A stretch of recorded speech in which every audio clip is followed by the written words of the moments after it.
আইসিসির আলটিমেটামে গোটা দেশ কাঁপছে। কি হবে এখন? বাংলাদেশের শেষ যে আশাটুকু ছিল সেই আশাটুকু কি সম্পূর্ণ নিভে গেল, নাকি বাংলাদেশ পারবে তাদের অনড় অবস্থান ধরে রাখার মাধ্যমেও আইসিসির কাছ থেকে জয় ছিনিয়ে নিতে? এখন আইসিসি চরমভাবে বিপদে পড়েছে। তারা ভারতকে ক্ষুব্ধ করবে নাকি বাংলাদেশকে ক্ষুব্ধ করবে? তারা ভারতকে সন্তুষ্ট করবে নাকি বাংলাদেশকে সন্তুষ্ট করবে? কেননা বাংলাদেশও অনড় অবস্থানে রয়েছে যে ভারতের মাটিতে যদি বাংলাদেশের ভেন্যু থাকে তাহলে ভারতে যেয়ে বাংলাদেশ এই বিশ্বকাপে অংশ নেবে না। আবার ভারতও চরমভাবে তারা অনড় অবস্থানে নিয়েছে যে কোনো মূল্যে তারা ষড়যন্ত্র করে হলেও, তাদের অর্থ বিসর্জন দিয়ে হলেও তারা বাংলাদেশের কাছে তাদের ডিগনিটিকে বিসর্জন দিবে না। তারা প্রয়োজনে বাংলাদেশের যে সম্ভাবনাগুলো আছে সেই সম্ভাবনার জায়গাটা নষ্ট করবে এবং এক্ষেত্রে তাদের বিপুল পরিমাণের অর্থ অপচয় হলেও হোক। যেমন আমরা দেখেছি বাংলাদেশ আইসিসির কাছে দাবি জানিয়েছিল যে গ্রুপ চেঞ্জের মাধ্যমে আয়ারল্যান্ডকে বাংলাদেশের গ্রুপে নিয়ে আসতে এবং বাংলাদেশকে আয়ারল্যান্ডের গ্রুপে নিতে। তাহলে খুব সহজেই কিন্তু বাংলাদেশ বি গ্রুপে যে প্রত্যেকটা ম্যাচ শ্রীলঙ্কাতে খেলার সুযোগ পাবে, বাংলাদেশের ভারতে আসা লাগবে না। আর আয়ারল্যান্ড যদি বাংলাদেশের গ্রুপে আসে তাহলে সি গ্রুপে আসলেও আয়ারল্যান্ডের কোনো ক্ষতি নেই, বরং সেটা ভালোই হবে। কিন্তু দেখা যাচ্ছে আয়ারল্যান্ড এক প্রকার রাজি হয়ে যাওয়ার পরেও ভারত আয়ারল্যান্ডকে এমন কিছু প্রপোজ করলো বা গোপনে এমন কিছু লবিং করলো যেটার লোভনীয় অফার আয়ারল্যান্ড ছাড়তে পারল না। যেখানে রিয়াসাদ আজিম বাংলাদেশের এই সাংবাদিক তুলে ধরেছে যে বিরায় 30 কোটি টাকার মতন বাংলাদেশি টাকা আয়ারল্যান্ডকে প্রদান করেছে বিসিসিআই এবং এই টাকার লোভে আয়ারল্যান্ডও শেষ পর্যন্ত তারা গ্রুপ চেঞ্জ করবে না বলে জানিয়ে দিয়েছে। তারা উল্লেখ করেছে কোনোভাবে তারা গ্রুপ চেঞ্জ করবে না, তারা ওই গ্রুপেই থাকবে। এখন বাংলাদেশে যে সম্ভাবনাটা ছিল সেটা নষ্ট হয়ে গেল।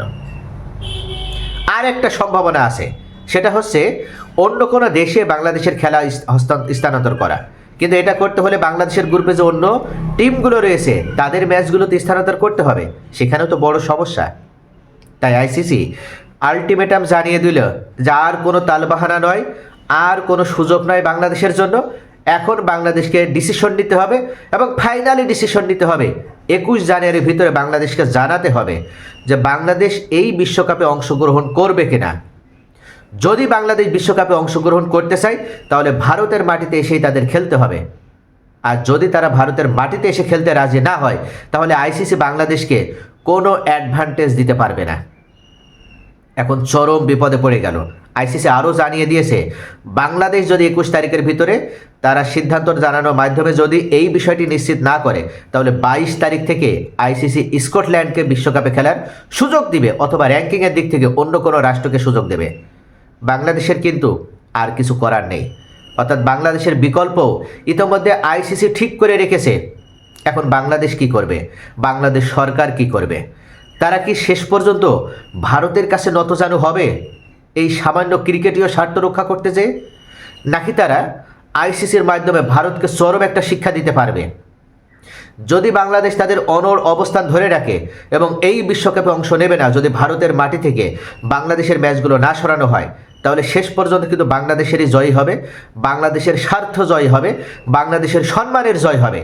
যদিও ক্রিকেটীয় স্বার্থ বিসর্জিত হবে, বাংলাদেশ ক্রিকেটারদের স্বার্থ বিসর্জিত হবে, কিন্তু শেষ পর্যন্ত বাংলাদেশই জিতে যাবে।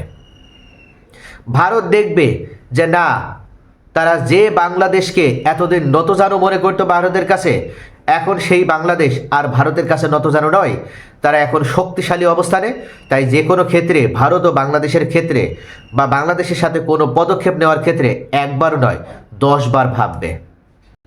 এখন বাংলাদেশ যে চরম সমস্যার মধ্যে পতিত হয়েছে, তারা কিন্তু পাকিস্তানের দিকেও তাকিয়ে রয়েছে যে পাকিস্তান শেষ পর্যন্ত বাংলাদেশকে এই যে গভীর খাদে পড়েছে বাংলাদেশ, সেখান থেকে তুলে আনার কোনো ব্যবস্থা করে কিনা। যদি বাংলাদেশকে পাকিস্তান সম্পূর্ণভাবে সাপোর্ট দিয়ে বাংলাদেশের পাশে অবস্থান না নেয় এবং পাকিস্তান যদি শক্তিশালী অবস্থান নিয়ে আইসিসিকে বোঝাতে সক্ষম না হয় তাহলে বাংলাদেশের এই বিশ্বকাপ খেলার যে সম্ভাবনা সেটা একদম 0%-এ চলে এসেছে। বাংলাদেশের আর কোনো সম্ভাবনা নেই এই বিশ্বকাপ খেলার। এখন এই আলটিমেটাম প্রদানের পরে বাংলাদেশের বিশ্বকাপ খেলার যে স্বপ্নটা সেটাও পুরোপুরি কিন্তু শেষ হয়ে গেল।